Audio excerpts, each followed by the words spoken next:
You're listening to Silver Moments with Dr. Marsha Baltimore. Hello, everyone. Sam, I hope you didn't turn your radio off because I want to say one more thing. Somebody has to carve that turkey, and that should be the man of the house.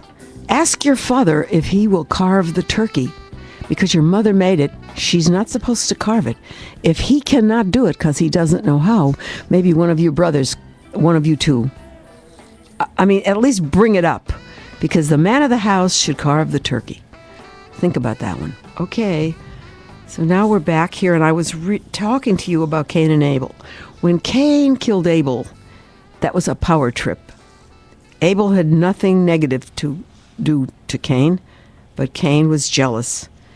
And so the power that he had with his blowing tool, I guess it was a big piece of wood, killed Abel. And that's the beginning of man doing power trips on man to each other. So what are we going to talk about now about power?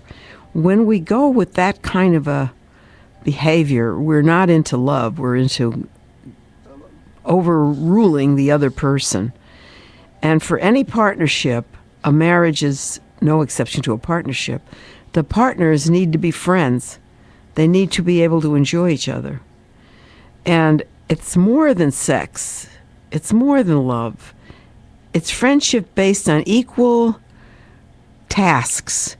Power without power or power with power is the wrong thing to think about. Equal power is based on listening to each other and paying attention what the other person wants.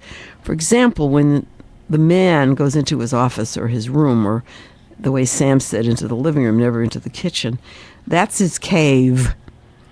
And so he's pulling his power play in his cave, but when he comes out of the cave, he has to be partly on Mrs. Sam's wavelength because she wants to talk to him.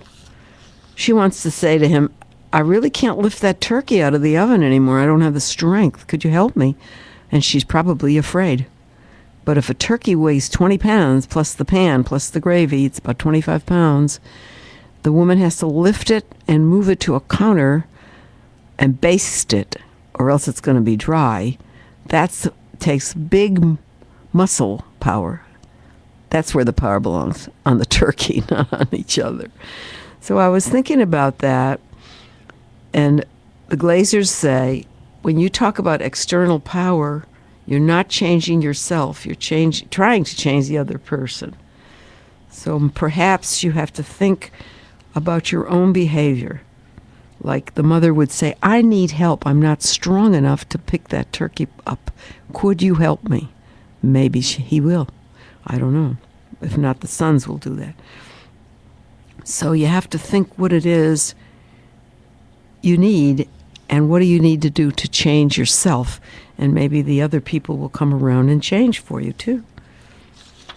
So I was just wondering if you could review those problems with each other, which were criticism, were the most destructive, and turn them into some basic human needs.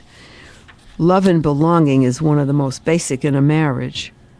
Freedom from each other for certain parts of the day is part of survival. Survival is why you're married. You wanted to have children. Your parents had the 2 boys or whatever they had, because that's their survival in the long run.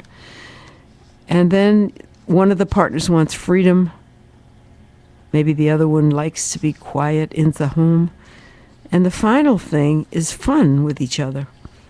So the needs of the humans in a marriage are survival, which is children, love and belonging to one another, power over yourself, not the other guy, freedom to have the power over yourself so the other guy doesn't stop you from having the power, and having fun in life. Those are the 5 positive things that you want in your life with the marriage. And the negative things, I'm not even going to go say them again. They're so nasty. So I hope we could think about that. And that came from the book by Glazer and Glazer called Getting Together and Staying Together at Harper Row.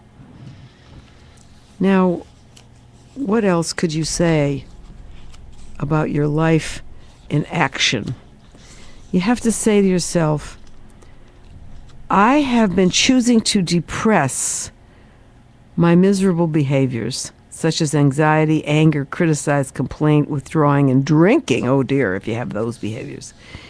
But now that I realize I am choosing what I am doing, I'm going to try to make a better choice. And that's what the Glazers want you to think about. You choose the choice. It doesn't happen. It's a choice. So what is the idea? You have to have some hope that your choice will change you, and in turn, it will change your mate. And if you can't do that alone, you have to get perhaps a class of older married folk that are talking about changing their behaviors, probably at a hospital or somewhere, or at a gym, maybe, one of those YMHAs or YMCAs. And then you have to think about what behavior you want yourself to change. If it's criticizing, think of a different way to say something, or like I told you before, put the garbage bag near the door and you don't have to say a thing. It sits there till someone picks it up. And just don't pick it up for about 4 hours and see what happens. And after it's picked up, thank your husband or thank your wife or whoever's doing the throwing. The other person should thank that person. And that's your behavior change example.